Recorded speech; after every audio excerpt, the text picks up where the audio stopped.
Assalamualaikum warahmatullahi wabarakatuh. Semua dalam keadaan sehat. Alhamdulillah, kita hari ini bertemu di tema 5, subtema 3. Ayo belajar berwirausaha. Tujuan pembelajaran kita kali ini adalah peranan MEA bagi negara ASEAN, ciri embalase dan buklet, serta sikap dan tanggung jawab wirausaha. Salah satu kerjasama ASEAN di bidang ekonomi adalah dengan menetapkan AFTA. AFTA adalah kawasan bebas ASEAN yang dibentuk Badan ASEAN yang dinamakan ASEAN Economic Community. ASEAN Economic Community ini disebut dengan MEA.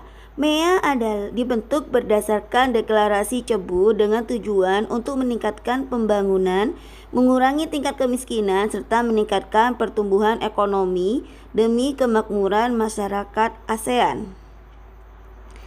Upaya yang dilakukan masyarakat ekonomi ASEAN untuk mewujudkan tujuan tersebut adalah sebagai berikut. Membentuk pasar tunggal berbasis produksi. Dengan cara apa? Mengadakan aliran bebas barang. Artinya mempermudah aliran informasi dan mempermudah aliran tenaga terampil. Di sini adanya bebas ekspor impor serta bebas mengadakan investasi serta mengalami kebebasan untuk mengirim tenaga terampil di Indonesia. Kedua adalah menjadikan ASEAN sebagai kawasan ekonomi yang bebas dengan cara memperbaiki kebijakan persaingan usaha, melindungi usaha kecil, dan membangun banyak fasilitas seperti transportasi dan kemudahan dalam mengakses informasi. Memperkuat badan keuangan. Selanjutnya yang ketiga, menjadikan ASEAN sebagai kawasan yang dengan pembangunan ekonomi yang merata dengan mengembangkan usaha kecil, mengurangi kesenjangan antara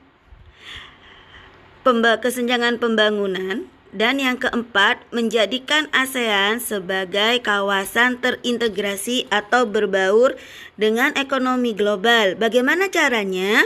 Dengan mengadakan kerjasama ekonomi antara negara ASEAN, di antaranya adalah Tiongkok, Jepang, Australia, Selandia Baru, India, dan Seoul. Jadi tujuannya adalah untuk menjadikan ASEAN menjadikan kawasan yang berbaur dengan ekonomi global. Jadi maunya ASEAN menjadi mendunia. Jika produknya sudah enak, maka yang perlu kita lakukan sebagai wirausaha adalah mengemasnya dalam embalase. Apa sih Ustazah embalase itu? Identifikasi ciri-ciri embalase.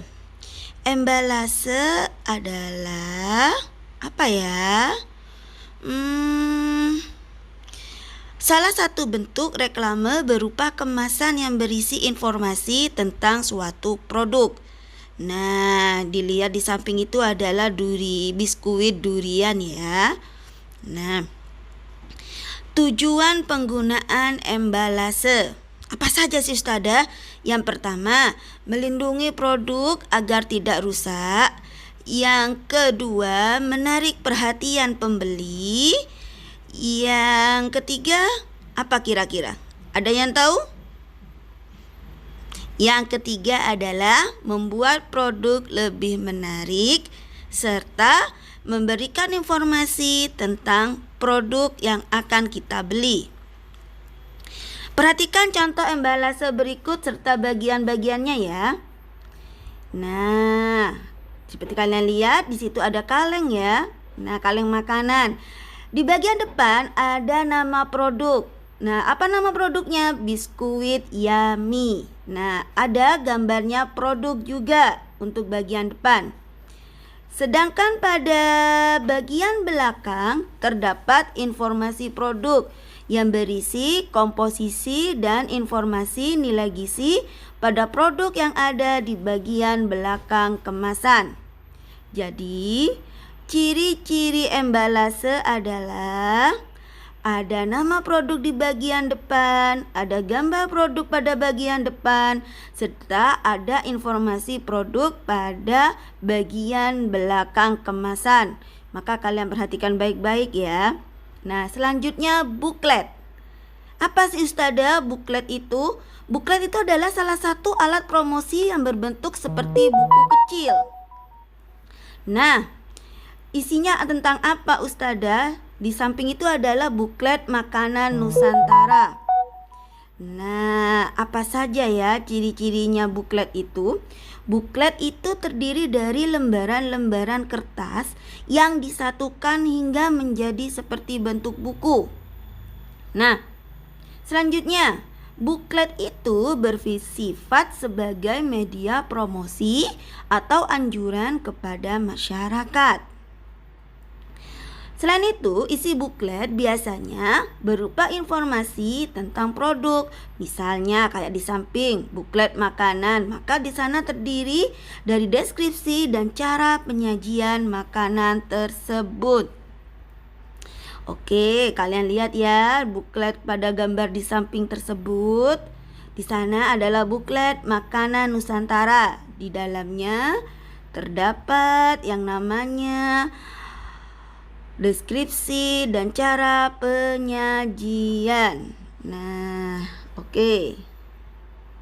Tugasnya adalah silakan buka buku pena halaman 156.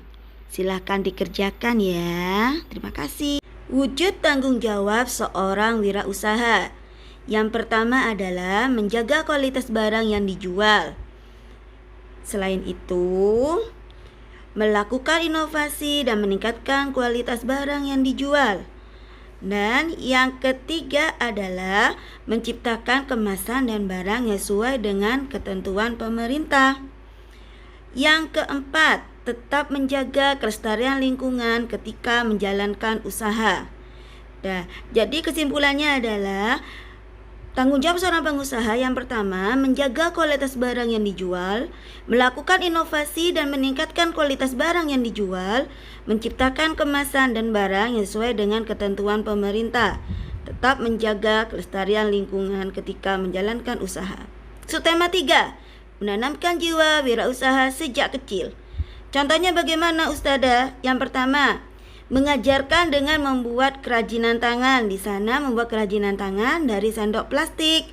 Nah, jadi menggunakan bahan daur ulang. Jadi juga kita sebagai wirausaha harus bertanggung jawab terhadap lingkungan dengan memanfaatkan barang-barang bekas yang bernilai rendah untuk menjadi barang-barang yang bernilai tinggi.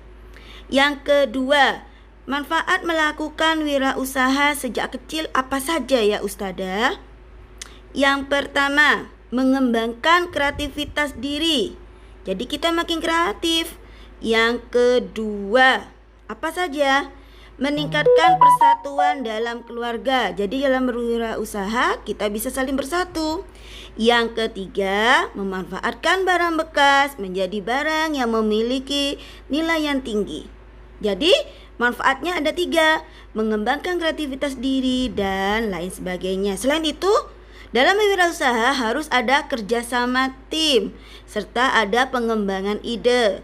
Selain itu, kalau kalian mau usahanya makin lancar, maka usahakan harus memiliki yang namanya jaringan usaha. Bisa dipasarkan melalui internet. Sekarang kan lagi zaman-zamannya belanja online. Nah, jadi kalian bisa memanfaatkan hasil usaha kalian, produk usaha kalian dijual melalui internet atau online. Selanjutnya, menggunakan promo yang kreatif. Nah, bersikap ramah kepada setiap pembeli. Jadi, menggunakan kejujuran ketika berdagang. Jadi, apa saja kira-kira? Tetap mengutamakan kualitas barang. Apa saja? Kesimpulan pembelajaran hari ini adalah adanya MEA dapat membantu keadaan ekonomi negara ASEAN. Yang selanjutnya, ada perbedaan antara buklet dan embalase sebagai sarana reklame. Dan anak-anak, Mulailah berwirausaha dari kecil. Itu saja dari Ustazah Ais. Apabila ada salah dan ada salah kata dari Ustazah Ais, Ustazah mohon maaf. Tetap jaga kesehatan. Wassalamualaikum warahmatullahi wabarakatuh.